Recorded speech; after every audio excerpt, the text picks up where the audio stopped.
Well, like we're saying just before, you have to know yourself. You have to know the quality of your own mind. That's when I teach remote viewing. It's like you're tapping into this infinite field that you exist in, that we all exist in. We're all part of that. So these beings that are out there are equally a part of that infinite field because consciousness is the language of the multiverse. Yeah. So the more you know yourself, this is actually written over the Oracle of Delphi. I didn't make this up. Know thyself and you will know the cosmos and the gods. That's what's written over the Oracle of Delphi. You know what that is, right, Ali?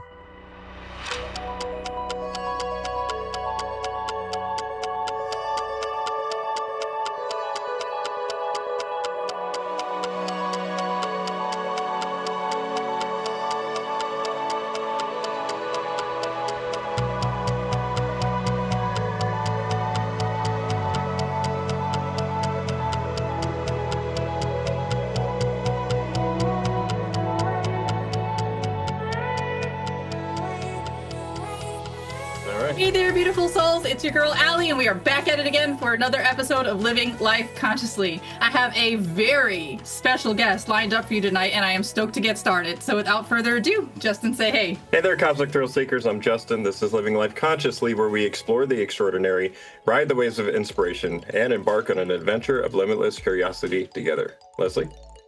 Hello, I'm your co-host, Leslie, also known as Light Being Love, an eternal spiritual being having a temporary human experience. And we are very happy to have Alan Steinfeld here with us today. Alan, would you like to say hello to everyone? Well, I love everything you're talking about and saying and being love. I mean, that's it. That's all we really have to say. But let's... Okay. Sounds great. I'm glad you're here for it, Alan. And for our audience, buckle up. Today, we are excited to welcome Alan Steinfeld, the trailblazing host who spent over 30 years guiding us through the wild worlds of consciousness, metaphysics, UFOs, and our human hidden potential. As the creator and host of the hit New Realities TV show and YouTube channel, boasting 80K subs and just 22 million views, that's all, Alan has sparked mind-bending chats with icons like Linda Moulton Howe, Whitley Strieber, Cory, and even the late Dr. John Mack. Whether he's headlining at Contact in the Desert, sharing his award-winning book called Making Contact, Preparing for the New Realities of Extraterrestrial Contact, which he happens to have up on the screen, love that, or speaking and filming as a key player with the Institute of Noetic Sciences and the Evolutionary Leaders Network. Alan is the ultimate bridge between stars and the above and the spark within. So join us as we dive into humanity's big awakening. What does making contact really look like? Not just with beings from other worlds, but with the deeper layers of our own souls. While disclosure whispers from Capitol Hill, could the real breakthrough be happening right here in our hearts and minds? Let's dive in and find out. Alan, thank you for being with us today. That is such a good introduction. I'm going to keep that. Okay. You can have it. I'll put it in. I'll wrap it up and put a bow on it for you. How about that? Oh, I love a bow. Okay. So what do you want to know? What should we talk about? Where do we dive into the deep? All right. I love chronological order. So this might be hard to answer, but take us back to the beginning. Like, what's the first thing that sparked your curiosity about consciousness, UFOs, and the possibility of extraterrestrial contact? Okay, let's go way back in the way back. I'll go to my first moment when I didn't even know. I was a really hyperactive kid. If I think I was born later, I'd be on all those drugs or something. But you know, I'd have to, go to sleep when it was still light out when I was like 3 years old, and I could never fall asleep. So I decided, what if I closed my eyes and just looked into the dark? And then I did that, and I started to feel like I was traveling, like there was a light that was beaming at me. I didn't know what I was doing. I was 3 years old, but it was like a form of meditation. And it was like I would go deep into some interior space. I didn't even know what consciousness was. I didn't know anything, but it was something I sort of discovered. And I felt like, wow, there might be just as much inside of us as there is outside of us. I had that thought as a child. It's like, I still don't know about it, but it makes sense sort of. But, consciousness is this inner and outer experience. So that was like And then I started to read books like James Joyce's Ulysses, which was stream of consciousness. And before I even got into like the consciousness field, I was already thinking, what is this thought we're having? Oh, and then I saw a channel. That was what convinced me. Okay. And I know you're familiar with channels. You know the channels of the 1980s? You know Ramtha, the Enlightened one? Have you heard of that one? No. RAMPHA. That was after Jane Roberts and Seth. That was in the 70s. Ramtha came on the scene as a 35,000-year-old Atlantean warrior being channeled with this woman, J.Z. Knight, who they inspired What the Bleep Do We Know? You know those films. Oh, I love that film. Right. Okay. So I met Ramtha and this woman claiming to channel this ancient 35. And I didn't believe any of that because I was coming from more of a psychological background. Okay. But so I went to see Ramtha channel and he'd come up on stage, like she'd go into a trance and her body would change, her neck would swell, her eyes would turn like from blue to big pupils, black, and she'd march around the stage like a warrior. It was a great show. Okay. And I said, well, either three things. Either, this woman's crazy, schizophrenic, or she's a great actress, or maybe, perhaps, I don't know. I don't think so, but maybe this is really happening. So I went to one of these audiences and I'm sitting in the back of the room because I didn't want to be seen there, maybe. And Ramtha calls on me and says, "What say you, beloved entity? How be you this day in your time?" Ooh. Like Shakespeare. It's like I was before channeling was ever anything. Like no one ever heard of channeling. I went because I said, well, maybe this is kind of interesting. I had friends that were going. So it's like at the moment, though, I had this like almost out of body experience, like the room sort of fuzzy and everything was liquid. It was like a experience. That's what I was just thinking. I'm like, it sounds like he's on a psilocybin trip. It was like, no, this is better than psilocybin, actually. Because Okay. I've done psilocybin, and but everything became like weird or distorted. It's like I had the sense that I was more than my body in that moment. I realized, and that door, Leslie, when that door opens, you can't go back in the other way. It's there. It's like, so that was my like initiation into metaphysics and spirituality and esoteric. And one thing Ramtha said, and look Ramtha up, he's still around. Okay. He said, everyone wants to know what this channeling phenomena is, but the real question is, what's coming through that body? Where does your voice issue from? I said, well, that's a good point. Where am I coming from? So that kind of opened me up to the fact that maybe we're more than our bodies. And I for the next like 30 years, I did every workshop to see if that was really true, out of body, past life, remote viewing. Actually, I'm teaching remote viewing now. But, obviously we have a body, but we are more than our bodies. Like, energy is neither created or destroyed. It just exists. So we are infinite. Who we are, the essence of our being, my belief and practical knowledge is that we are forever. We are infinite forever beings inside this nice human earth suit for now. And it's lovely and we want to take care of it and honor it. But we are everywhere all the time at once. That's what I think. I love that. And the so-called past lives, I'm sure you also probably agree with that, is all happening at once too. So like that's what they say. Although my last lifetime, I'm glad it's not happening anymore. Yeah. That was just, I think, who knows? That was in the concentration camps of, How many have you uncovered? Well, I was that one. That was not a picnic, that one. But then I was in the French Revolution. That was kind of nice, living in France in the 1700s. And then, the Library of Alexandria was a really nice. when you copy those texts in those lifetimes, you're encoding that into your Akashic fields. But, we've had thousands of lifetimes, thousands and thousands of lifetimes. Every lifetime's like on many planes and dimensions. And maybe they're going on now, but this one I'm really enjoying. Yeah, me too. Good. It's challenging, but I'm still enjoying it.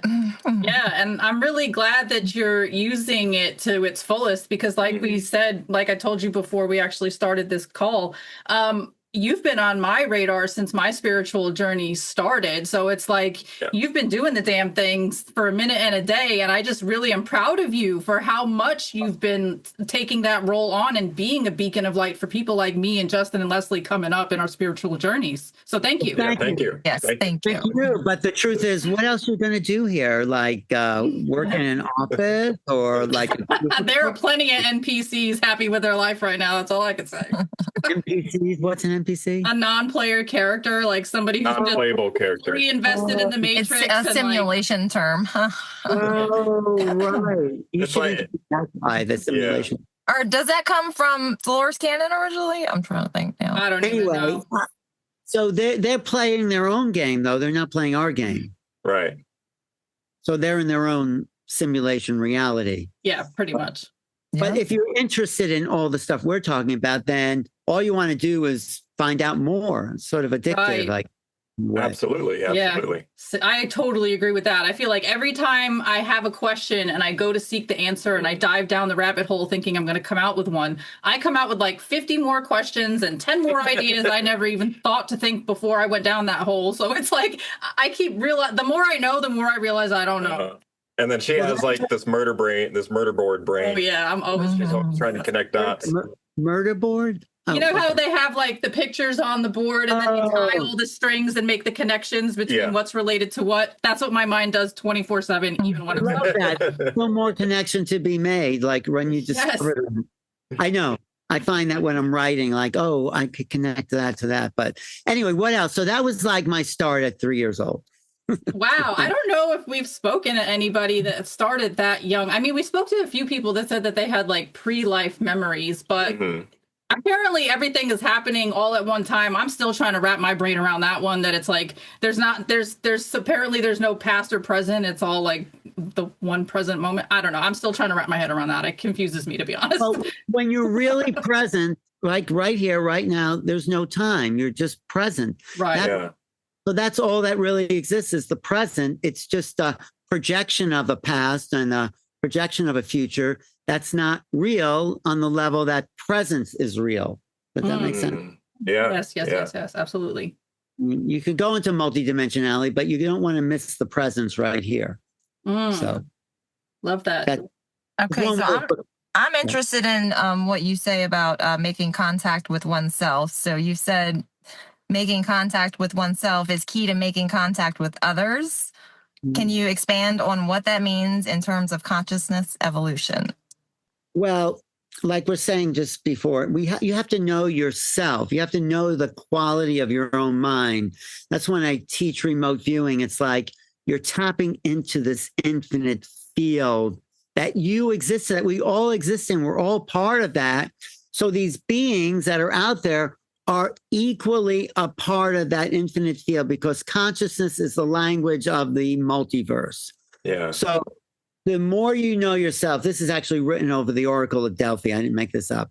Know thyself and you will know the cosmos and the gods. That's what's written over the Oracle of Delphi. You know what that is, right, Allie? The Oracle of Delphi. I want to say yes, but I feel like I'd be lying if I did. So I'm very honest. The Oracle of Delphi was where everyone went in ancient Greece to know like the future. That was the big oracle that Socrates went to, and they said to Socrates, "You're one of the wisest." So anyway, the oracle was ancient oracle of the Western world. So anyway, know yourself, right? Know the quality of your own mind. Know the actions that motivate you, know what inspires you, know that like that inner world in there, and through that inner world you make contact with the outer world because you know people, and I'll talk about my my family, their only window on the world is their television or their computer. That's like that. And they're happy with that. And that's okay. They're the non-something players, right? Non-player characters, yeah. In their own. But for me, it's like, I want to be a player. I want to know as much about everything as I can. So I realize that these beings out there, Leslie, are really trying to communicate with us, but we've narrowed our perceptual field by our worldview, by what we've been really brainwashed and conditioned to think. It's like that video I show in my retreat sometime where all these people are playing basketball and I say, count the basket, and this gorilla walks through the field. And nobody notices the freaking gorilla. I know. Yeah. This is a test of selective attention. Count how many times the players wearing white pass the basketball.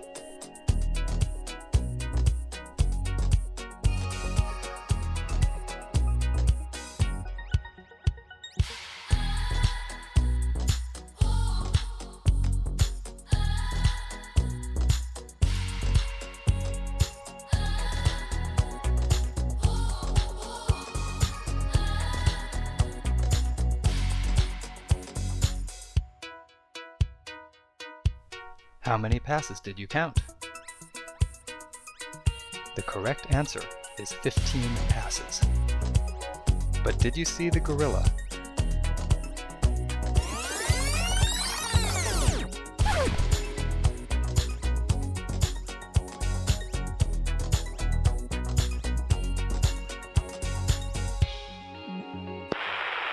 They actually showed that, and this woman comes up to me and goes, that's not the same video. It can't be. I would have known. I said, no, we are so brainwashed to think just these very limited thought that when something outside our cognitive field comes into presence, we don't recognize it. Like the difference between cognition and recognition. Do you know the difference? What's the difference there, you think? I mean, recognition is something you see that you have a memory of, and cognition is the awareness part, I guess. Right. Right. You have to cognize something in order to recognize it. So if no one ever told you there were these ETs or UFOs around you have no awareness of it. Yeah, and because we weren't taught to see that these beings or these orbs are here, then we don't think they're here because the eye is not exactly like a camera. The eye is conditioned to see what it's been trained to see. Yeah, and the brain actually filters. So like it tries to keep things smooth, and so it will purposely leave out things that seem like insignificant, basically. And then I was talking about this in our interview with Chris Lato yesterday, but in the Seth, and since you brought up Seth Speaks in a way, which I love. I love Seth Speaks, that. Yeah. But they mentioned how we are literally blinking like on and off, you know what I mean? Like, and we don't even realize that it's so fast. So anyway, yeah, we are literally filtering our reality but the key is here, we are so trained with our left brain, our logical, rational mind. And what the telepathy kids did, I know you got that out, is they showed us that you could be right-brained and tap into the infinite field all the time. So when I was interviewing Alex, this autistic kid, it was like having 50 radio stations going through his head because he is just so multi-dimensional that he can't speak. I mean, there's so much. His right brain, in my opinion, is so active that no sequencing of language, because language actually shuts down telepathy. The development that makes sense. But he can, because language is a left brain facility, and the time where 4 or 5 years old, we're learning ABC 1, 2, 3, and we're totally programmed. Yeah, program. We're taking off the infinite field, and the remote viewing, the right brain picks up everything and the left brain interprets it. It's what Ian McGilchrist called the master and the emissary. The emissary has decided to be the master. So we only are left brain cultures. That's why you talk to the indigenous and they're much more aware, much more conscious, or these telepathy tape kids who are really showing us what the capacity of consciousness really is. So you should come and sit with Alex for a while, because he is just so out there. And, you know, for a long time, they thought they were retarded, not functional, but they're so much more aware than we are, that it's like a spiritual lesson to be in their presence. So what was the question again? It was just about making contact with oneself, basically. Right. Yeah. The oneself is really this right consciousness evolution. That's why I love teaching remote viewing, because you have to put your left brain on hold and tap into the quantum field. You have to stop thinking. So I say to someone, okay, I have this picture of a target, and the target is what's the remote viewing. And I say, just stop thinking, get empty, and put your focus on the target. Set your GPS at target. And guess what? Things start to appear in people's consciousness. And I say, where did that come from? How did you get that? Because sometimes they get, like I was looking at the Statue of Liberty, and this one woman said, is it a statue? And I go, yes. And she freaks out because she didn't know how that just came into her awareness, and said, it's usually the surprising thing that pops into your mind, which is the remote viewing target. That's what keeps alive. So that's because I said, how did you do it? She says, I don't know. I said, that's the right answer. You weren't thinking. If you're thinking, you're in the way. So the left brain doesn't know anything. It just thinks it does. The right brain, it's a joke, Allie, but the right brain knows everything, but it can't really verbalize it. That TED Talk by Jill Bolte Taylor, watch that. She totally loses left brain, and she becomes all right brain, and she is just in wonder and presence, but she can't speak because thing to say when you're just all right brain. The whole thing is to be whole brain, but our left brain has been so overdeveloped that we have to put that on hold. But I mean, if you're an artist, a creator, a singer, a dancer, a painter, if you're any of those, and you still have some functionality of right brain awareness, so that's good, you know, and we're all creators somewhere. So yeah, I think even if you're not consciously creating, you are unconsciously creating, basically. Like regardless, you are creating. And the key is, according to the Australian Aborigines, I stayed with them for a while. Wow.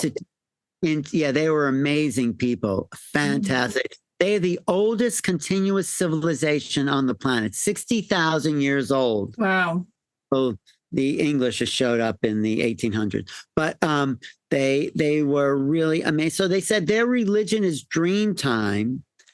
And I said, well, what's dream time? And they said, you know, when you start to fall asleep at night, and this is something you guys can practice, and you're thinking, and then suddenly you're not thinking, the thoughts come into your head, you might hear conversations, you might see pictures, and you become the observer, then you've entered dream time. Then you're no longer in the kind of trap of your left brain. You're in the infinite field, and you're traveling down the path of forever, which is all the time. Did I lose you? No. I'm thinking of lucid dreaming, but I'm trying to figure out if you're speaking of on like lucid dreaming or just that moment where you're like about to fall asleep. It's that. It's sort of like lucid, but that moment you're about to fall asleep, if you can just float in the sleep without, you could watch yourself kind of sleeping. I mean, it takes some practice, but that's the dream time, and it becomes lucid. Yes, and like out of body experiences and things that you're speaking of, like that. Okay. Well, they are speaking of basically doing those things. Okay. They are, because in that like moment where you're watching, then you can start to lift out of your body, which you can do if you really practice. And it goes from dream time to lucid dreaming to out of body. Yeah, lots of people who I've heard, you know, I guess through the years with doing that, who are actually like, on a regular basis, they talk about like creating, you know, realities there, but somehow it does transfer into the life that, you know, you're living now. And so, it's really interesting, all that. But there is a world that we aren't even aware of that we're actually inhabiting. It's people call it the imaginal realm, and we're actually there. our infinite self is sitting there on the hill of forever. It's a hill, Ellie. And that's where we are. We've just lost contact with our hill friends, the hill folks, but we're still there. You just think you're in this little square on the computer screen there, but you're not really, or in that body, or in the wherever. But that's really where we're emanating from. Yeah. These are avatars, right? So we are, right. I mean, I don't think that's just philosophy. I mean, it makes sense that they call it awakening, I think our brains are actually antennas. And we are in real time receiving our own channel, our own signal. And that is what is helping, that's where we are. And we are animating these bodies. Our hearts are probably a big part of it too, though, I think. Yes, but that's exactly what I say in the remote. I said we're like radio receivers, Yeah, absolutely. Like a machine, a bio machine. Right, but if the radio breaks, it doesn't mean the signal has stopped. That's what's key here. Yes. And I have something that I'm dying to say. I don't know if you've been listening to the second season of the telepathy tapes yet. Have you? Yeah. Okay. Okay. So we were talking about this yesterday, and I'm obsessed with it. Kind of a slight spoiler alert, but this is important. Yes. Okay. So season 2, episode 4, and I need to correct yesterday because I kept saying season 2, episode 2. It's not episode 2, it's episode 4. But anyway, the point is that there's this guy, a savant named Jason Paget, and he basically received an injury to his head. He got jumped by a bunch of guys, and now he had sudden savant syndrome. And basically, he sees reality as it truly is without the filters. And he's talking about how, like, we're just basically projections here in this 3D simulation matrix. Like, the whole entire thing, even the air we breathe, is a projection, and that really we're all at the singularity together. Like, we're all one. We're all at the singularity. We're all at the hill. How we can access everything about anything. Getting back to the UFO, my favorite quote by John Mack. John Mack. Oh, absolutely. He says, I put in this book, he says, UFOs are like an outreach program from the cosmos for the consciously impaired. We are the consciously impaired. So that's our connection. Consciousness connects us to all life, everywhere, all the time. And that's the miracle of being. So we're going to the hill, aren't we? Yeah. Let's go to the hill. Let's go. Well, we were just talking about, because I think we all can do that, but it does take practice. We're just stuck. We've been brainwashed. We've been stuck in the matrix for too long. And that's why the telepathy tapes are so brilliant. I'm going to listen to season 2 like tonight, binge listen. Yeah, you need to. I'm telling you that and it's like, I think it's like 39 minutes in or something. I can give you the exact timestamp because I sent it to Leslie. I was that obsessed. I've literally listened to it 3 times now, twice by myself and then once with him in the car. And I still don't understand everything Jason said because it was just so complex. He took everything that we talk about, consciousness, NDE, singularity, quantum physics, Planck scale, some equation I can't even repeat. And he just wraps it up so neatly with a bow and says it so matter-of-factly and like, boop, there it is. I thought it was amazing how when this first happened to him, and he was able to see reality how he sees it now without the filters. He literally didn't have the verbiage to describe to academics or other people what he was experiencing and seeing. And he went back to college to go study physics and I forgot what else in order to be able to describe what it was that put a language to his experiences. Yeah, his new site. It's absolutely amazing. But it is totally related quantum physics, because the left brain, the logical, rational brain, is collapsing the wave function all the time by saying this is this, that's that. And so the magic, which we can tap into, which Jason and Alex and all these telepathy, they live in a magical world. Imagine just closing your eyes and going to the hill and meeting hundreds of other like mine. I mean, that's a miracle because they not shut down through this logical Western perspective, the infinite nature of consciousness. It is infinite. Right. So, it's profound, and they're just so full of love, and it's like a loving place, and like it's protected, even like, which is awesome, And you get there, I'm curious, like, what are your thoughts on, autism and these children, including other, Well, I've met two pretty close. I met Alex Erasmus, who I have this interview with. And like I said, he can be a little moody, but he's I'm not saying like each individually. I'm just saying overall, like in far as humanity, and like, is it something, do you think there's a purpose? Yeah, they are the new human. They are what we're supposed to be. And we have to, they're not functional in the way that we are, but they're really much more conscious, aware, brilliant, intelligent. They're much more tapped in. So they're here because, for their own reason, but just show us what's possible for human consciousness to be. So I'm so glad to hear you say that. Of course. I mean, because we hear people talking about like, oh, we need to find a cure for autism, and there's a certain person in charge of our country right now, and he's like, oh, don't take Tylenol, we need to cure autism, we don't want anybody else being born with autism. And it's like, dude, what if these people are like what we're evolving to be? Like, they're the ones that are more in tune with the reality, more so than us normies, if you want to call it like that. But it's like, I feel like they're not only here to lead us in this ascension, but like what we're evolving to be. Absolutely. They are already there. That's what I'm saying. Although Alex is pretty upset he can't talk, he's like as a normal person, but he spells, and he's so much more. Like I said, sitting next to him is like sitting inside like a radio with all these different frequencies coming into him. And the whole time we're talking and he's spelling, he's looking at his phone like this to sort of like distract his mind, to ground himself. It's like, oh yeah, it's so intense and wild. I didn't think I would feel that. The closest thing I ever felt to that was swimming with the whales in Hawaii. Oh, wow. Ooh, yeah. Tell me about that, Alan. Tell me about that. Because we also talk about telepathy with animals and plants and landscapes. Right, and that's why they made it illegal to swim with dolphins, because people were having telepathic communications with them. And the government was like, oh, we can't let the people be doing that. So make it illegal. Well, the word dolphin from Delphi means brother, or really womb. So they really, I think, have the same souls we do. And then that's so beautiful.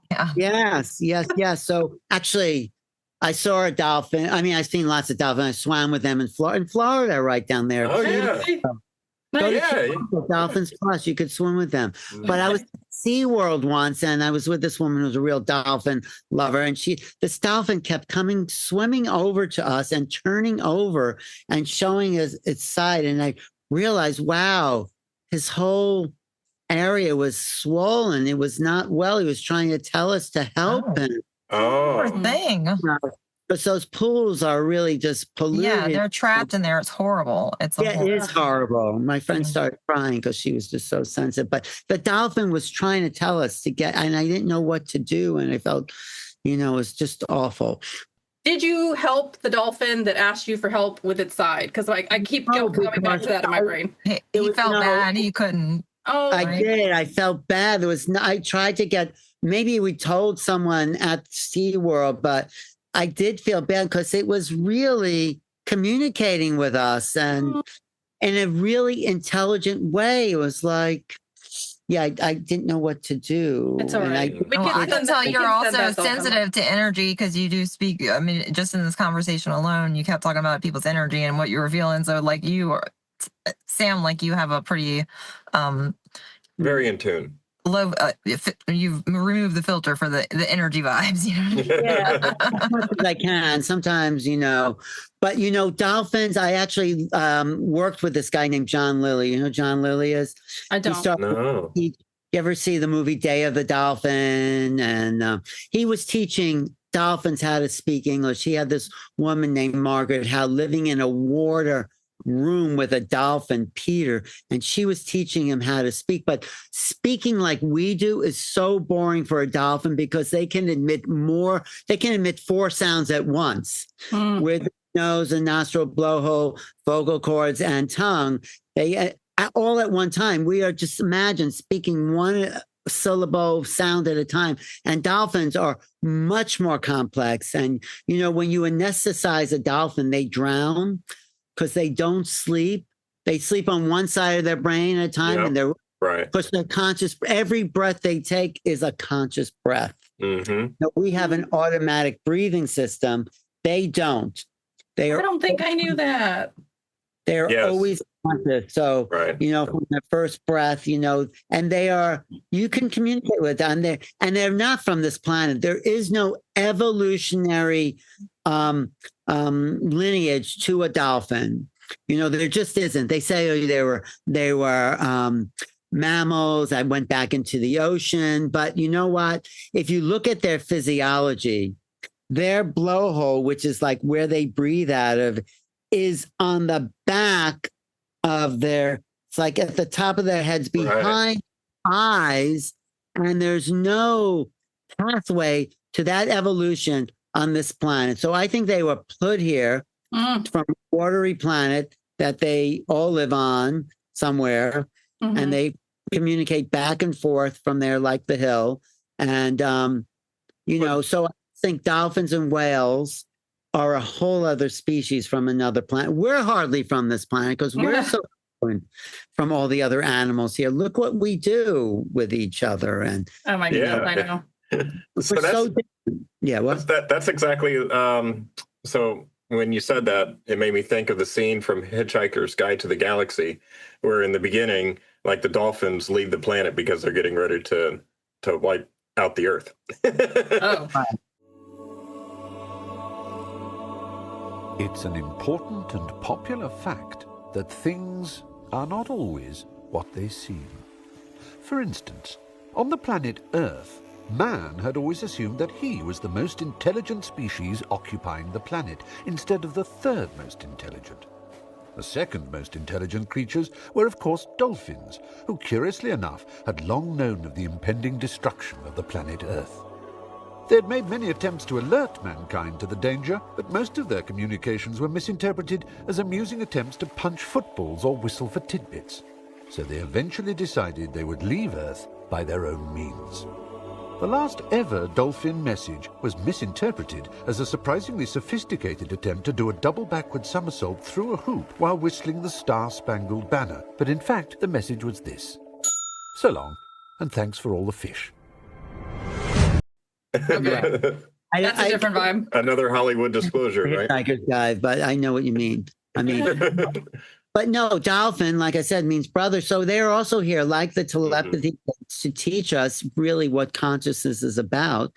And, we're ignoring it. If we want to meet real non-human intelligences, start with the dolphins and whales, because we don't need to go off planet, but they are really amazing. When you swim with them in Hawaii, these are the spinners. You can hear them before you actually see them. They're like beep, beep, beep, beep through the water. But when I was out in Maui with the whales, there were these whales breaching these humpbacks, and they're just huge creatures, and they're slashing down in the water. And there's another one off in the distance, and I felt there was this field that they were creating with each other, and I felt like somehow I was picking up, I wasn't sure what they were saying, but I felt this like wave of communication between these two whales. It was really phenomenal.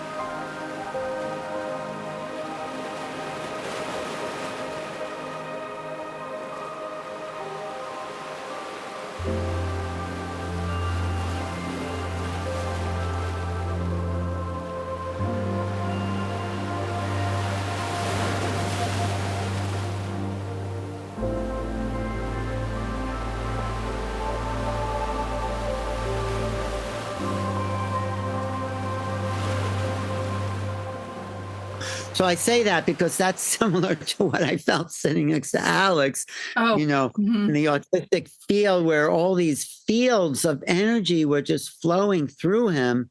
And, he says in part of the interview, he's like staring these Pleiadian ships. Did you see that part where he's like, He's like, he's out there in space. He's here. He's on the hill. He's like everywhere because they are multidimensional. So yeah, they are showing us what human potential consciousness can really be. And they are miracles, they are like walking, talking, kind of spelling miracles. So we asked him, what do you want to be called? Because he didn't want to use the word autistic. And he says, the gifted ones. Love that. I know. I love that. They are really, yes, the evolution they can have a little bit more of what we have, like kind of, be more like functional in the world. We can have much more there. We'd be the evolved human that we're trying to move into. That's what telepathy tapes are, really doorway into a new understanding of consciousness. Totally.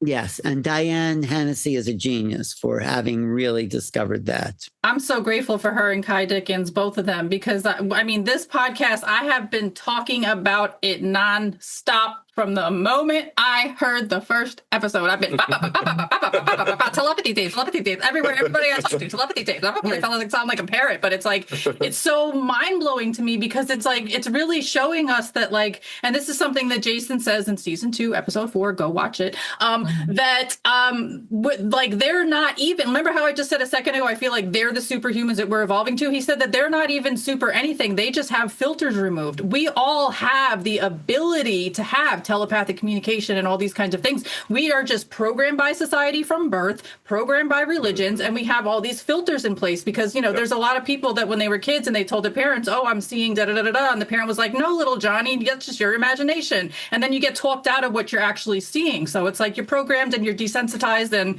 But the point is that we can all do it, is what I'm ultimately trying to say. Right. No, we can all do it. And they know when you stop the language, when they inhibit language, you have much more psychic phenomena.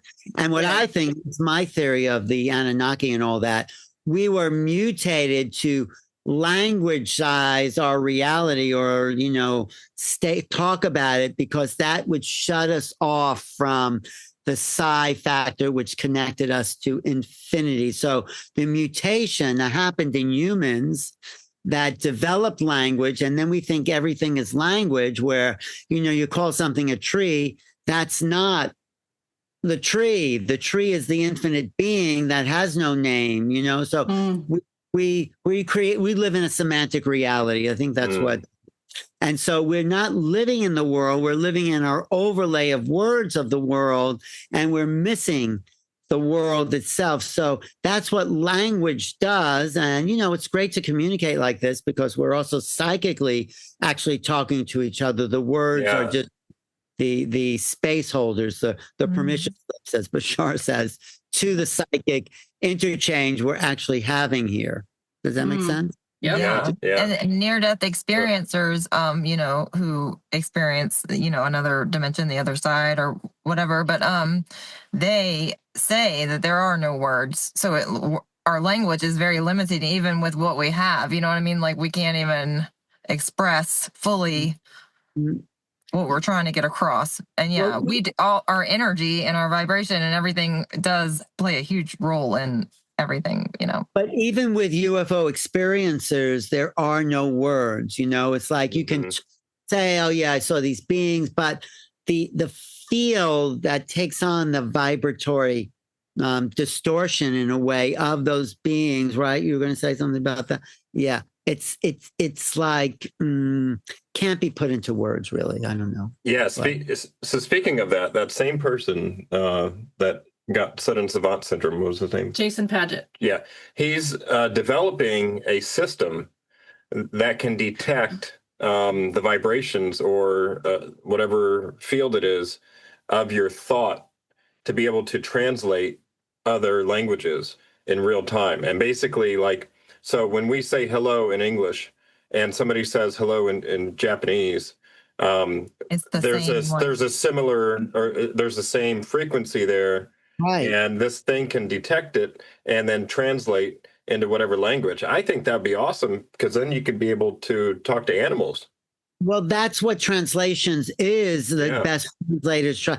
But something also is different about languages that you don't really ever exactly translate exactly because culture and the nuance of, let's say, into English is not really translatable or German. There's a field effect that goes with particular languages, but sentiment, I guess, is the same, the meaning, but there's also the field of the language. The emotion and everything else. Yeah, and all the autistic non-speakers, the near-death experiencers, any experiencers, I guess, of the other side, it's all telepathy is the form of communication. Nobody is speaking with words in their experience. Well, the same thing with ETs, right? That's the language of the universe. Yes. Did you ever interview Anita Morjani, Dying to Be Me? Oh my gosh, but I would love to. I know her story very well, very impactful. She's going to be speaking in San Diego in January, the end of January. Okay. Come out there, take a field trip out there. She's incredible because she is still connected to that other world. I mean, when she speaks, she's like floating. She is such a beautiful being. She's so graceful and eloquent and present and loving. She is awakened. And just to be with her is really just like, it's like bliss, sort of like you're in floating. Right. Feel the love. You're vibing off their good vibes. Yeah. I'm wondering, maybe I should know, but as far as any experience that you have personally had or can share, I know you. Well, if you read my book, chapter 7, I talk about I don't know if I guess it was abduction. I mean, I don't think that's such a good word, abduction. It does have a negative spin, I guess. I think I was visited by these beings. I mean, I think throughout my whole life, actually. I think, I always feel, I don't think I'm really from here. I mean, Earth is really a beautiful place. It's one of my favorite planets, but I think really it feels like I don't understand humans. Like, why is there war? Right. Why do we do laundry? Where I come from, you just instantly get it's like you just like manifested like new clothes or something. That's groovy. Laundry is one of my least favorite chores. Right. But you're probably from that planet too. But no, I just don't understand humans. I don't understand the drama of human. I mean, everyone has emotion, but the whole thing that goes with humans and wars and shouting. I mean, these people next door woke me up by I don't know what they could be yelling about at 8 a.m. They didn't even have time to create a conflict. So Oh man, do you live in Manhattan? I do. I live downtown. My mom grew up on 8th Avenue. Oh, really? Probably right near there. You might know her, honestly. You guys are in the same time era. Do you mind if I ask you a question about your book? Ask me anything you want. Okay, cool. All right. So Making Contact features such an extraordinary lineup of contributors. I mean, like if you read the list of the names of people that have contributed to this book, it's like, oh my gosh. So what was your guiding vision in curating this collection of amazing voices? Well, I go to all these conferences, I meet all these people, but no one has the whole truth. So it's like the pieces of the elephant. I thought the only way to really understand or relate to the UFO phenomena is get 12 different points of view and let the reader because, you hear someone said, oh, it's like this, or you hear Stephen Greer, who I don't listen to too much, says it's like this. And, no one. So and I think this is the reason the government can't really come out because they don't know what's going on. Everyone has a little piece. Linda Moulton Howe, John Mack. So the idea is like from all these various opinions, point of views, research, experiences, maybe the reader can get a sense of the phenomenon, but how vast and sort of complex and multifaceted this thing is because, you read Jacques Vallée, who's been in it for 70 years, and I still don't know what this thing is. He says that for 70 years. So there's definitely something here. It's definitely doing whatever it's doing, abducting people. My favorite quote about that is something unknown is doing we don't know what. And but it's true. There's something here for sure. You can't deny all the government whistles, all the UFOs I've seen, a couple of times, and just that worldwide sightings. And so, but what is it that's here? We have to put the pieces together. We have to, like you said, Ali, look at the patterns, and then looking at patterns, we could develop pattern recognition, and then we could start. But that's why disclosure really has to come out, because we have to make it a public discussion. We need all the pieces of the puzzle on the table like a big jigsaw and see where they fit together. And there's sure a lot of pieces that are still missing, because the phenomena is, I think the phenomena itself is slowly acquainting us with its ways. And I think we have to become multidimensional. We have to be more like the telepathy tape kids. Yeah, you have to be aware to see it and to connect and have the intention behind it. And basically, if that's not there, and I was thinking, the observer, the individual is a part of the whole thing too. So it's literally, not only is it just like, base outer reality thing, it is, like you say, inner. And so it's all very connected. So if the observer is not observing, or not aware, they're not going to. But that's your question about what's the connection to the making contact with the self. You just answered for me. Thank you. What else do you want to ask me about the book? I mean, but that was my philosophy. Get as many different points of view from people I really love and respect. Awesome. I was curious about your chapter 7. I think you said, I don't know if you told us, you said you think you were abducted, and you're like, you didn't want to say that word. Did you go any further, or did you not want to do that? No, I was abducted. I mean, I woke up in the morning. I was driving cross country with my girlfriend at the time, and we pulled off the road we were in it was like North Platte, Nebraska, like deserted. Country road, pulled off the interstate, down a little road, down this little dirt road, because we wanted to have a night to sleep. And the sign said, enter at your own risk.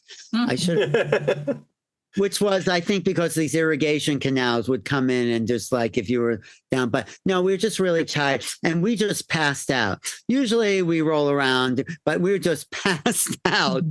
And we woke up in the morning in the same position we went to bed in. And who even remembered? I don't know how I don't remember that, but it's like we were frozen, like suspended animation. Wow. And we felt really weird there, because there's something really weird about abduction. It's a little creepy because these beings emanate a field. Like if you ever meet like these grays, they're so weird, and they're only creepy or eerie because their vibration is so different than ours. So when you're in the presence of these beings, everything is distorted because their vibrational field emanates a distortion of that's their reality. It distorts our reality, but it's like, it's like it may even be on purpose. Have you considered that to help for the purposes of like forgetting or whatever? Yeah, I think that may be true, but I also just think their emanation of being. Yeah. We all have emanation, basically. Right. But I think we can get there. Like, I think that's what's so great about Whitley Strieber, why it makes him one of the best experiencers in the world, because he's practiced those altered states of lucid awareness. He does this Gurdjieff practice like 3 times a day. He does it for the last 50 years, where he looks at his body. And so he goes into those lucid states when those beings are here. And if we can go into those lucid states and let go of our ego identification, we can vibe with those beings without getting freaked out. So, but that I remembered after that experience, and I write about in chapter 7, that we were really freaked out because we had just had some kind of contact, and we had this mark on the back of my leg, this 4-pronged puncture mark. And I came back to New York, and I started to meet people, coincidentally or not, connected to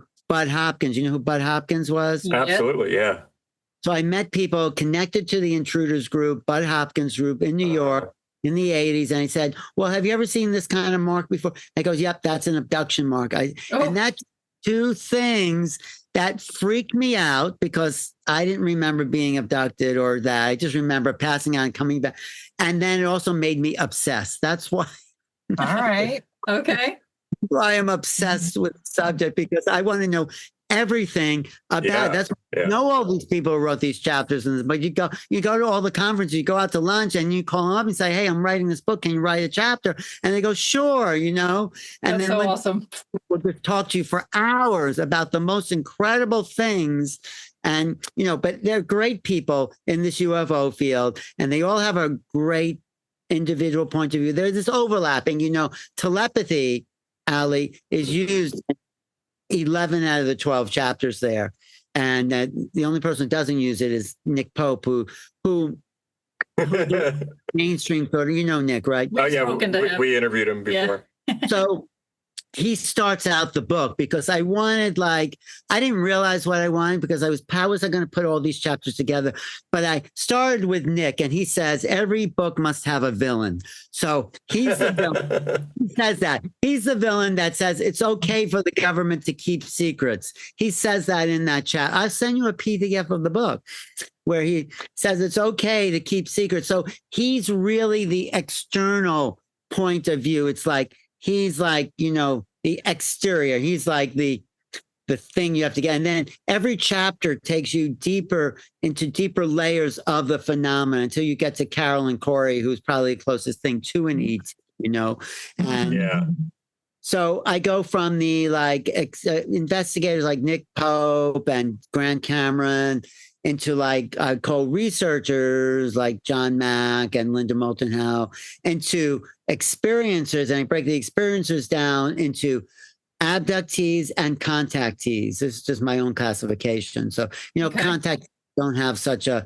traumatic time, but a lot of abductees do integrate their contact experience and say, oh, that's not so bad. I think I did that. It's wow, if I didn't have that experience, would I be like some accountant somewhere or something? No. It really blows my mind when experiencer, and forgive me if I'm derailing the conversation, but I've been wanting to talk to you about Tony Rodriguez since you've been talking about remote viewing. But I remember him saying in his secret space memories that he would meet people on Earth, talk to them about their experiences up there, and then in other words, he's meeting somebody on Earth for the first time, but then he realizes, wait a minute, we've done missions out there, I already know you, but not from Earth, from the SSP isn't that cool? Scenario. So I've been wanting to know if you've had any, I can't remember right now off the top of my head, forgive me, if you've had anything to do with Tony Rodriguez and his remote viewing stuff. I think you did, right? Am I wrong? Well, he interviewed me and I had a great time with Tony, but I don't know if I'm on board with the SSP, to tell you the truth. Okay. I mean, only because it hasn't been my experience. I know it's been a lot of people's experience, like Laura Eisenhower and Maria Corinne, who I interviewed a lot. So, and lots of people talk about it, but,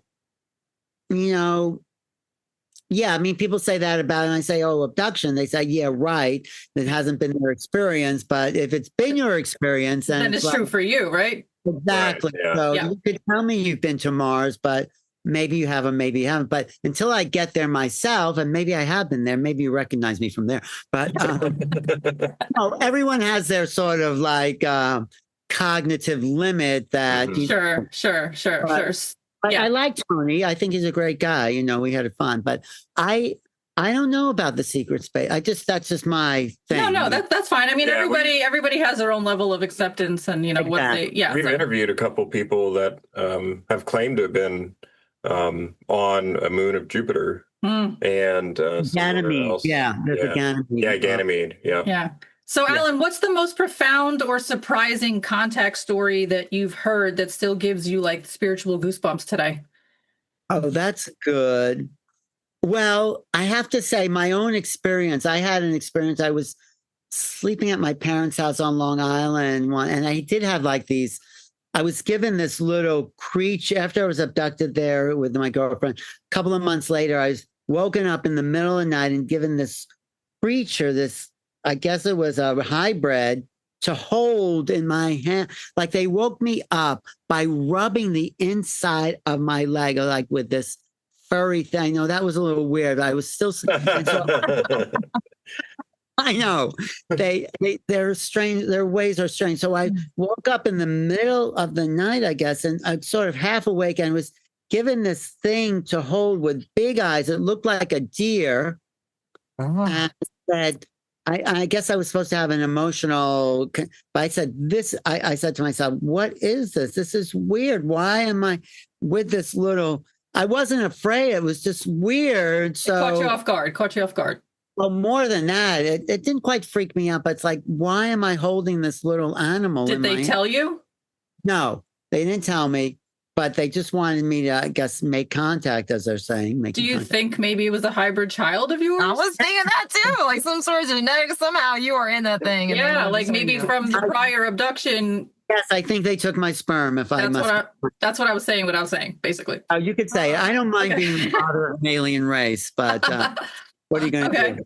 Yeah. Actually, Bashar says my genetics contributed to his genetics. If you want to really know anything. Whoa, wait a minute. What?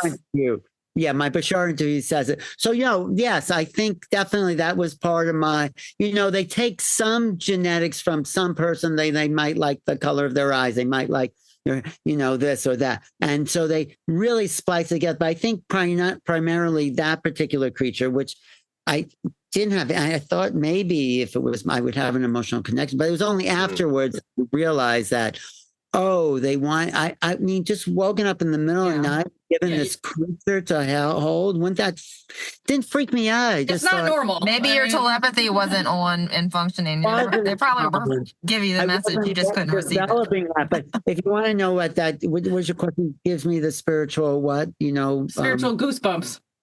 That sort of did. I mean, I still think about that in a way. Oh, yeah. Well, I think if I was I'm more aware now, maybe if that happened, it wouldn't be like, so what's this? Why is this happening? But also that same summer I was out there, had the dream that I was on board a ship too. Yeah. And I kept touching when I was in a dream state, touching my third eye.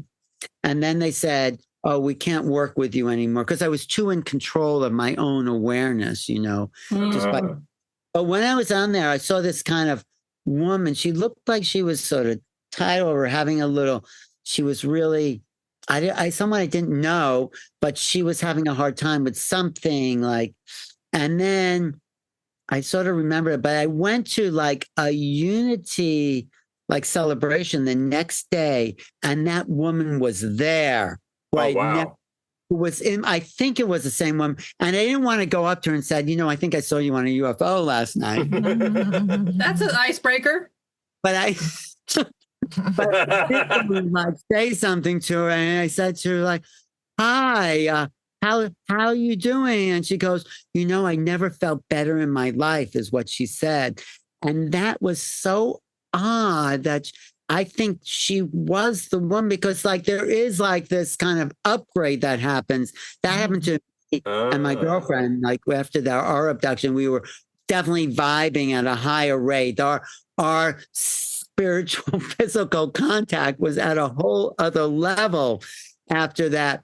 So I think I think so much. I think they were being taken to raise the molecular vibration. So when that woman said that she never felt better in life, I said, well, she probably is, because I never go to those events. You didn't ask her? I didn't ask her if she was on board a UFO. I don't know. I just met her. It's like she may Okay, I'm just asking. I guess I should have. I guess said, hey, do you remember being on board a UFO? I don't know. I felt weird enough. I understand. That's not a normal thing to bring up to somebody you're just meeting or just meeting. I wasn't even meeting her. She was like it was like this gathering of a lot of people. And I just, so I guess I could have said that. Thank you for saying that. Next time I will say that. Yeah, why not? What do you got to lose? You miss 100% of the shots you don't take, Alan, so you got to put yourself out there. That is so good. Isn't she amazing? Are you writing a book about that? I should. You need to. I talk enough. I should definitely write this shit down and put it on paper and make some money. Good. But anyway, ask me another weird question, okay? Oh, okay, cool. How do you feel about the current state of disclosure? I wanted to ask that before. I'm glad you did. Are you happy with the progress that we've made since 2017, or? Yeah, no, we're definitely made progress since 2017. I mean, it's now on the map. More people are knowing that. I think the 3-Eye Atlas has made everyone, whether it's just a comet or not. And what do you think it is? I did remote view and it saw some mechanisms inside, but I think it was projected here by a civilization, but I think it is actually a huge space rock. But it was, I think it's going to come and go. And like, as everyone say, that's interesting. But what it did do is make us more aware. I agree. That we are in a neighborhood, an active neighborhood, and that there's things out there. Like Avi Loeb, I interviewed him recently, and he doesn't know what it is, but he says that it has all the signs. But we don't, the universe is not only more unfathomable than we imagine, it's more unfathomable than we can imagine. So it's full. You can repeat that if you want. Okay. It's full of unknown things that we have never seen before. And now that we have better telescopes, and we're going to see lots of natural and probably unnatural phenomena. And so we got to get used to it. But it does cue us in for more disclosure. Like when that article came out in 2017, it was 2 months before that the first interstellar object, Umehameha, appeared. And you know what that means? Umehameha in Hawaii means first scout. Umehameha means very first scout in Hawaii. Yes. And so I asked Avi, you think that's a coincidence that the first scout comes along and then we get the headlines in the New York Times? And so you think maybe this interstellar object is a forerunner of some third eye awakening that will have a planetary level, right? Ooh, yes. I'm just going out there with it, but no, that's great. So the state of disclosure, we are moving closer to the goal line, but they keep moving the goalposts. That's the problem. That part. Yeah. And there's a difference between, because like it also depends on like how you define what disclosure is, right, Alan? Because it's like some people define disclosure as, the president getting on TV and saying, we are not alone, aliens are here, we've been reverse engineering craft since 1933 in Magenta. And it's like, that's their disclosure. But then for other people, it's just having a personal connection or a sighting or an abduction or a telepathic communication during CE5. So I don't need the government to tell me that it's real. Yeah, like Gary Nolan said, you don't have to wait for daddy government to tell you what you already know. Well, Gary Nolan knows a lot more than he's telling us he knows, for sure. Absolutely. Have you ever interviewed Steve Bassett? He talks about it.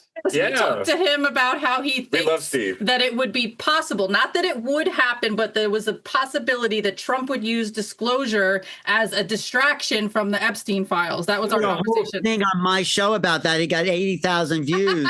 Yes. He was telling us about that. Yep. We're talking about your show on our show. Right. He's going to be my house guest next week, actually, at the new line. I'm bringing him up here on my couch for the new. Anyway, but you're right. Disclosure is many, many things. Actually, my book is disclosure.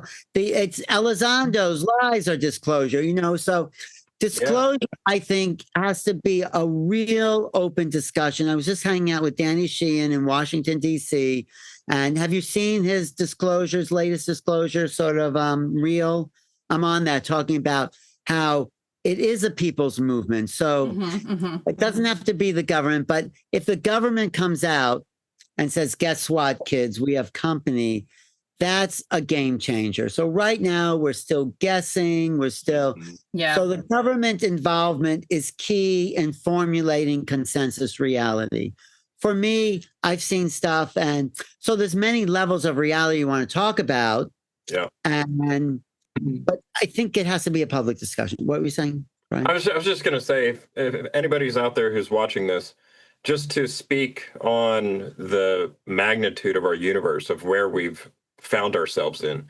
If you have not seen this video yet, I highly recommend you go and look up Deep Field, The Impossible Magnitude of Our Universe. It's about... I haven't seen that. It's about a 25-minute video, and all the images come from the Hubble Space Telescope, and it's like a fly-through of our galaxy, and then it takes you beyond our galaxy to look at just how many other galaxies there are just in our own little area of the Right. space. Well, wait, give me the name of that again. Deep Field, yeah. the impossible magnitude of our universe. Okay. It's like that opening scene of Contact that with Jodie Foster, right? Where you're going into her eyeball. It's similar to that. Yeah, it just keeps like all these galaxies. It's so beautiful. And it makes you feel really At first, it takes you on a tour of our solar system. Yeah. And then it backs up, and then it zooms out from our solar system into just our local star field group. And you realize that our star, our sun, is just another star in this ocean of thousands and trillions of other stars, just in our own galaxy. You know what statistic always gets me? That there are more stars in the sky than all the grains of sand on all the beaches of the world. Absolutely. That's a lot, considering how much I bring home from the beach when I go, and it's all over my floor. Oh my God, I know.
All right. Well, this is fun.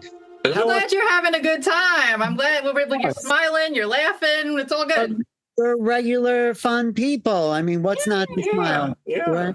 I'm so glad when our guests feel that way. I really am. It makes my heart happy. Yeah. We felt the same way talking to Steve too. Yeah. And Steve's quite an intense guy, though. You know, he's like a maniac. You know, he's like so amazing, though. He's so passionate about this. It's like, oh, absolutely. Yeah. So getting back to disclosure, let's put all the pieces of the disclosure puzzle together, like the bodies, like the craft, like who knows what, like the do you know Jim Peniston's thing at the in that Rendlesham Forest when he touched yeah. I know the Rendlesham Forest, but I don't know that name. He's the guy that touched it. Okay. Craft, and got all these zeros and ones and got these languages. So we need to put all the pieces together in a public forum with all the countries of the world and say, what's going on here? I think Gary Nolan's trying to do sort of something like that at Seoul, but you know, they're more nuts and bolts, and they're trying. But they just had the Seoul Symposium this past year, and we've spoken to people that presented there, and even they said that they were having an intentional effort to try to stick to more of the technology side than the consciousness. And I feel like they have to in order to get more of academia on board. Oh, who did you speak to there? Chris Lato. Yeah. But I did hear that Whitley Strieber stood up and said, you know, why don't you talk to experiencers? And Gary Nolan, Chris mentioned that he did that actually. And Gary Nolan said, well, then we can't have scientists here. And like, well, come on, you need scientists that are willing to not look at, this is not a nuts and bolts phenomena, right? Right. I mean, how do you get a craft that looks solid, then becomes like a plasma, then splits into two, and then disappears? You know, that, and it's what Jacques Vallée says. This is these are consciousness beings. Maybe these craft are linked to consciousness somehow. First, there's a link. This is what I believe, between their technology and their minds. This is like, it's not separate. Like, we have this technology and then we put it loose, and they are still connected to their craft. Yeah. And that's what we have to realize. This is why another one of my favorite sayings by John Mack is, we're not going to understand the phenomenon until we learn other ways of knowing. You know, other non-linear ways of knowing. Again, back to the telepathy tapes. How do those kids know what they know? They are just know it. They're just they don't use logos. They use gnosis, pure knowing. When you know, you're not thinking about knowing. You know, there's a difference between thinking and knowing. The left brain thinks, the right brain knows. You know the difference? Or is that, do you absolutely. You're on this Zoom here? Do you think you're on the Zoom, or do you know you're on the Zoom? It's like, you're not thinking, you're knowing. Knowing, that's just a simple example of the difference between knowing and thinking. When you're thinking, it's like, well, am I? Is it? I'm not sure. And when you know that you know. Right. Yeah, and that's like consciousness I don't is think what's I love connecting. her. I know I love her. Yeah. Oh, I love you too. Sorry, Leslie. Consciousness is literally what's connecting everything. You know, like, it's what's created. I feel like, just from my understanding and learnings over time, is that our consciousness created our bodies. You know, it created everything that there is, and that's connecting. And it's the one consciousness, I guess, and it's just dispersed and fractalized into like everything. And it all goes back to the singularity. Just like Donald Hoffman says, it's consciousness is the base to reality. I don't agree with Hoffman. He's very new. He's very Darwinian. He's very stuck in an old model of evolution. He doesn't understand. This is what I talked to Diane Hennessy about.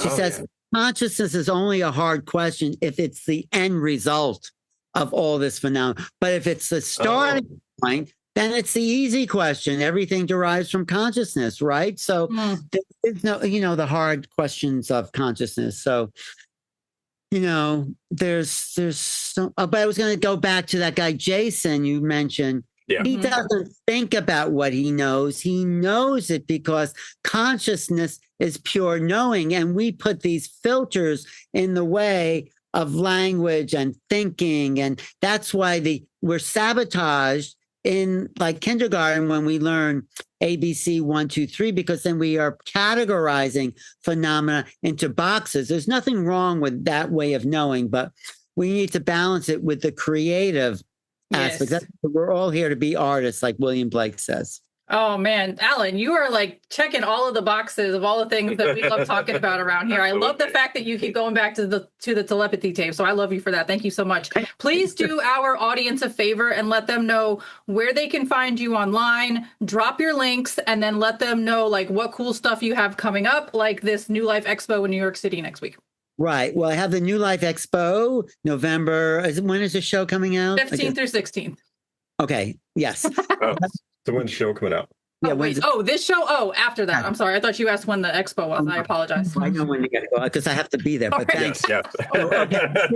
New York City, New Life Expo. And then, I'm going to be in LA. This is the biggest show in the country. Everyone got to come. The Conscious Life Expo at the LA Hilton. Are you coming? I want to. I don't think we can, but February 20th to the 22nd at the LAX Hilton. Outside the airport, right there. You don't even have to leave the airport because you don't want to leave the airport in LA because you just get lost. But no, it's okay. There's good parts, I guess, to LA. Right. The show is great. The expo is great. There's going to be Chris Bledsoe's going to be there. Ross Coulthard's going to be there. Sheehan's going to be a lot of our UFO favorites. Stephen Bassett's going to be there. You know who JJ Hurtak is and Desiree Hurtak? The doctors, the married couple? Yes. They're good friends. I have a chapter in my book, actually. Yeah. Anyway, I'm going to be in there. I'm going to be in LA in February. And then in March, I'm doing a really fun. You guys should come to March, the Sedona Ascension Retreat. I'm going to put that. Oh. That is going to be a phenomenal sort of awareness. So there's going to be incredible people there. That'll be a chance to really, here, I put that in the chat there. Okay. And I'm doing that in March. I'm doing the New Living Expo in San Rafael in April. And then I'm pretty sure I'm going to be doing Contact in the Desert the end of May back there outside of Palm Springs. Everyone should come to that. We're trying. It's on my manifestation list. Right. Well, say you'll do interviews there for, to promote it. That would be. I'm down. Yeah, we could definitely do that. All right. So I'm going to my YouTube. That's why I might go to social media. My YouTube, that is youtube.com/New Realities. And my website is newrealities.com, which I need to pay more attention to. My Instagram is Alan_Steinfeld. My Facebook is just my name. And I don't do TikTok. Is that okay? It's okay. I don't do it either. You said TikTok. Yeah, I don't do TikTok either. All right, but anyway, you go. You're on X. You're on X, Alan _Steinfeld. But it's a little too like toxic. We know it is a little toxic. Yeah, it is. But yeah, I check. You have to check it out because there are some good points being made there. But or you can just call me on the phone. Should I give you can email me. You can email me. I'll give you that. My new realities at earthlink.net. Perfect. Awesome. It's amazing these barriers of communication we have put up, Isn't it? Yeah, like you don't want to send someone a red heart, but you'll send them a yellow heart just to say the love's there. But if it's a red heart, then it means they're serious, Right. Oh man, well then I'm in love with the world because I be sending everybody red hearts. That's You're a heartbreaker, man. Sorry. Hey, do us a favor and ask Alan your famous question. All right. So this is a question that we like to ask all of our guests, and we've actually been able to get a lot of other content creators to ask this question to a lot of people. But anyway, what is your greatest hope for the future of humanity? Wow. That's something I really like to think about and talk about. Ooh. Because we're here as these infinite beings. And we're here to have relationships and family and all things, but that's not the real. Those things happen to us in the course of incarnation. I think we're here as creators to emulate creation by creating, by being the artist. So the flowering of humanity is the future where everyone will know their created gifts and share that with everyone else. And that will up-level the potentiality of feeling and knowing and living and imbibing the true destiny of what it is to be human, to be creators by emulating creation. And that's our ultimate future destiny. That's what we're here for. That's what we're all in for. So is that? Oh, that is an amazing answer. That was beautiful. I love that. We are conscious. We are creators, and the more conscious you are about creating, the better. And I feel like being creative allows you to tap into your inner child, which raises your frequency, raises your vibration. So it's all good. Well, the whole awakening process literally does raise your frequency, and you're better able to manage those lower emotions that might come up, and you understand yourself better, and like everything, you just become more conscious. Well, you know what, Ramtha, getting back to Ramtha, he said, one of the things I love what he says, we're here to make known the unknown. And what does that mean? That means we're here to create something that's never been created before. And when you emulate that kind of creation, the God, the divine spark within you is manifesting its divinity in the world by being the creator, which is why we incarnated in the first place. So That's the mission. When that happens, when everyone, because we're here to create for each other, right? The more you create, the more people feel. And the more people feel, the more they're fulfilling a greater destiny, because we're really here to feel, not get caught up in drama or emotion, but to feel. That's what the Akashic Records is. It's a moment to moment intake of every aspect of existence through the feeling body. So the feeling comes through being taken by the creative aspect of someone else's art or someone else's expression or someone else's clothing or someone else's dialogue. That's what's making known the unknown, the creativity that human beings are imbued with in order to feel as much of reality as we can. And then when we feel it all, we complete the cycle of incarnation and we're on to the next level of the ascended mind. Okay? Okay. Wow. Mic drop. Wow. Boom. He just brought it full circle and back to the beginning of the conversation. So that was a very cool statement. Very cool statement. Yeah.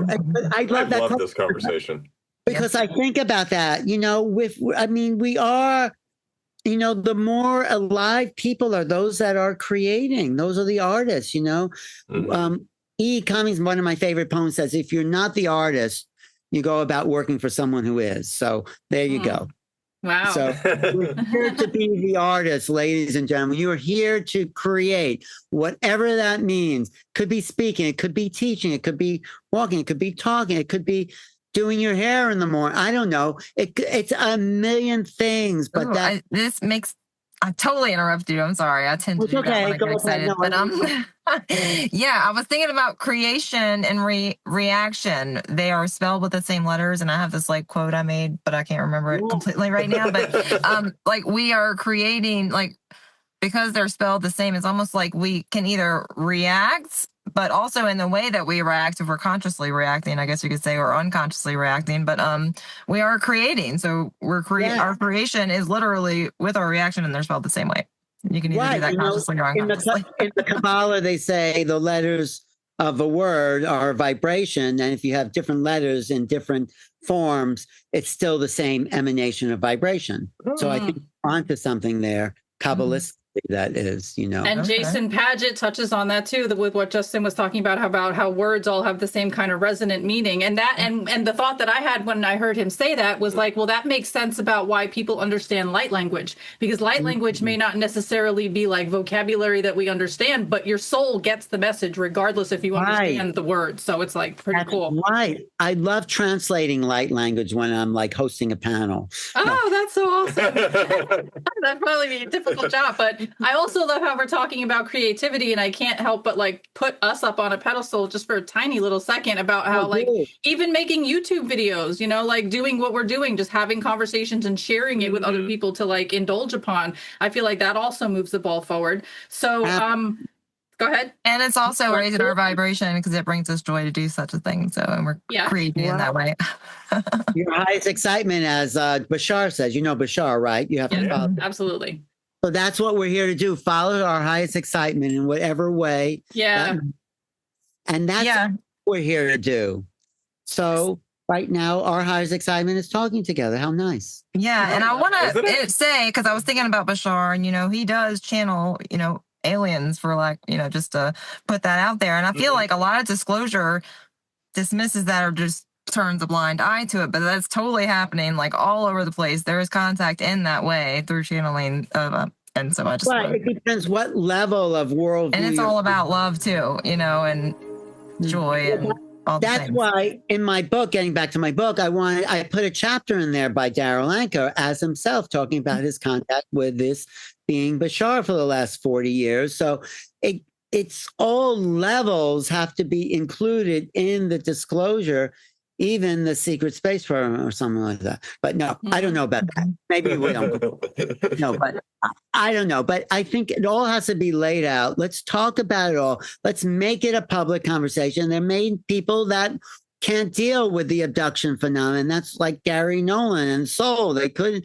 can't take that seriously because that turns other people. But that is really, in my opinion, the secret behind the secret. I mean, if they come out and saying, your government can't protect you from being taken in the middle of the night, then why do we have $1 trillion defense budget when we're defenseless? That's one of the I honestly think that's why. Sorry if I cut you off. I apologize. No, but I honestly think that's why the government won't disclose, because if they do, then they got to backtrack, and everybody's going to be like, "Wait a minute, you've been doing what for the past 80 years with our money and not telling us shit about it? What?"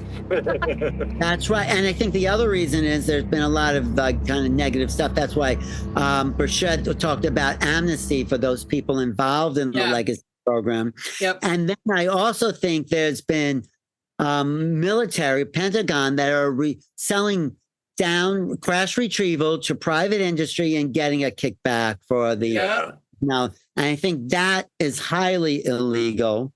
Because that property belongs to the American people.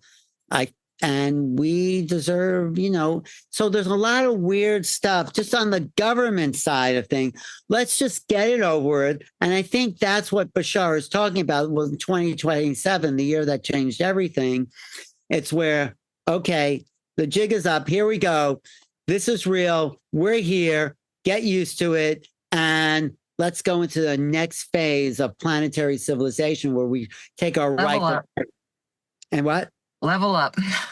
Level up and be part of the cosmic family. Yay! That's what we're here for. Yes. I cannot wait for that. I cannot wait for that. Man, what an amazing, well-rounded conversation. I'm so impressed with this. Right. What was that? So I think disclosure is closer than ever, but we're still in the weeds, we still we still have to talk about the fact that the experiencer, Edgar Mitchell, who he is, right? Yeah.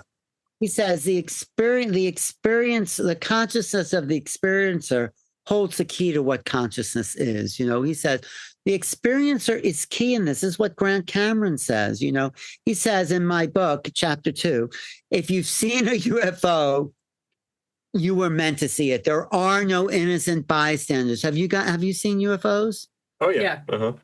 Well, you're part of the problem. No, you're part of the phenomena.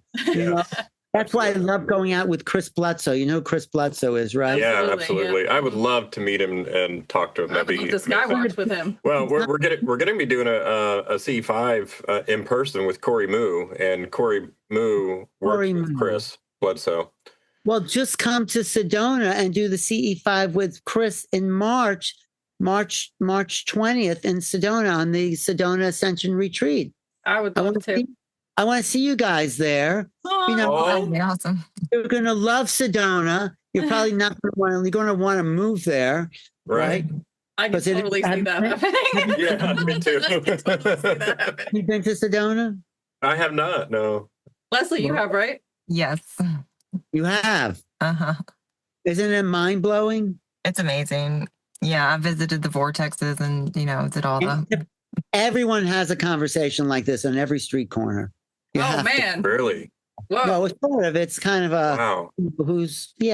When I first went there, I saw a guy says laughing himself to ascension. He was channeling this laughing being who would laugh his way into ascension. Anyway, Sedona is just full of characters. And sounds like a cool place.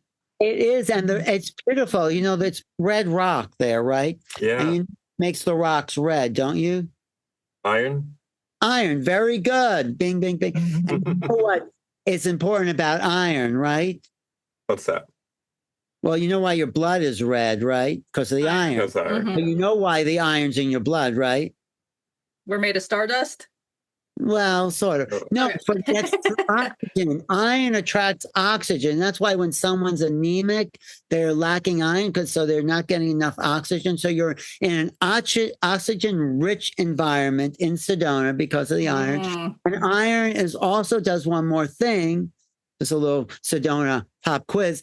It creates iron creates magnetic field. So you're in a huge magnetic field with all iron and oxygen. And so it's like when you're going into Sedona, it's like you're in this warm bath, sort of. It's like, and when you leave, it's like, imagine getting out of a warm tub. It's like suddenly you're back in the world again. But when you're in it, you're not noticing it as much. Like it's like being in that warm pool. But when you get out, you just notice like, what? I've heard the energy there is like off the charts amazing. It can be. I mean, it's also like, you know, people living regular lives and doing all that, sure. But it is special. It is kind of it is one of my favorite places. We will do our best to make it out there. If we can be there, we'll be there. It's just a matter of being able to be there. I want to ask you one more totally random question, just because I think it would be fun. If you could have a dream guest for New Realities that you have not yet had on, who would it be? And I'll even throw in the caveat that they could be alive or dead. I was going to ask you about that. And see, we're telepathically already on the same page. Right. The two people. Well, the one person, one of the reasons I moved to New York was I wanted to meet John Lennon, you know? Oh. He was like such a key figure in expressing his feelings and changing music and, you know, being sort of a regular person and being quite a genius. So I met Yoko Ono a couple of times, though, but I never did meet John Lennon because she would be I met her walking through Central Park once. Wow. You know, oh, that's awesome. With a bunch of people. She wasn't walking by herself, but I said hi. And then I once asked her at this party, oh, what do you think of the whole like spiritual, like new sort of, was called the New Age? She goes, New Age, that's old age. We've been around that for a long time. That was so, the other guest I really would like to have is Carlos Castaneda. Do you know those books by Carlos Castaneda? Really? That's an interesting answer. Do you know his books? Do you know them? I know about them. Mm-hmm. Have you read them? I have not read them. That's your homework. I'm aware of them. Okay, that's fine. I'll write it on my list. I'm a teacher, so I'll have my homework list. Start with Journey to Ixtlan, which is the third in the series, where he goes back. He thought he wanted to study peyote and hallucinogens, but he was really understanding the spiritual life of these Toltecs. Is what it comes to. And they were really magical. All right, so John Lennon and Carlos Castaneda. Those are big names, man. Well, those are the people that I think influenced me. And I can't think of anyone else I haven't met that I would. I've met I've met a lot of interesting people, but I don't know. I don't know who else I would. Joni Mitchell. I love Joni Mitchell. Don't you love Joni Mitchell? She's a gem. Yes, someone like her. I mean, but yeah.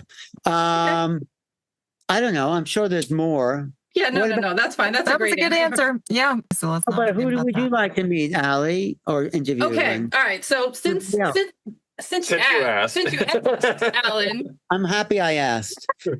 I have been wanting to speak with Linda Moulton Howe for the longest time. With her. Yes. Yes. Let's manifest that. Is there anything else anybody would like to say that on the recording before we close out today? I would just like to thank you for coming on the show and talking to us. And this has been amazing. Definitely. And it has definitely been an amazing and a very illuminating conversation. And I have enjoyed it thoroughly. Yeah. Thank you. Thank you. I enjoyed it too. We're just hanging out, talking and laughing. And this is great. It's a great way to spend the cheeks are hurting, so that's a good thing. Yeah. What else is there to do? This is our creative, Yeah, sounds good. Thank you so much. For our audience that's sticking around, please do us a favor and smash that like button. Click subscribe, ring our little notification bell, drop a lovely comment down below, and share this video with your family and friends to help us spread the good word. All right, Alan, we do a 3-piece closer. I'm going to demonstrate it for you, and then if you're available to join us, you are more than welcome. We do much love, peace, and namaste. You down? Let me think about it. Okay. No. Okay. Alrighty, guys, here we go. Ready? Much love, peace, and namaste. Namaste. Namaste. Okay.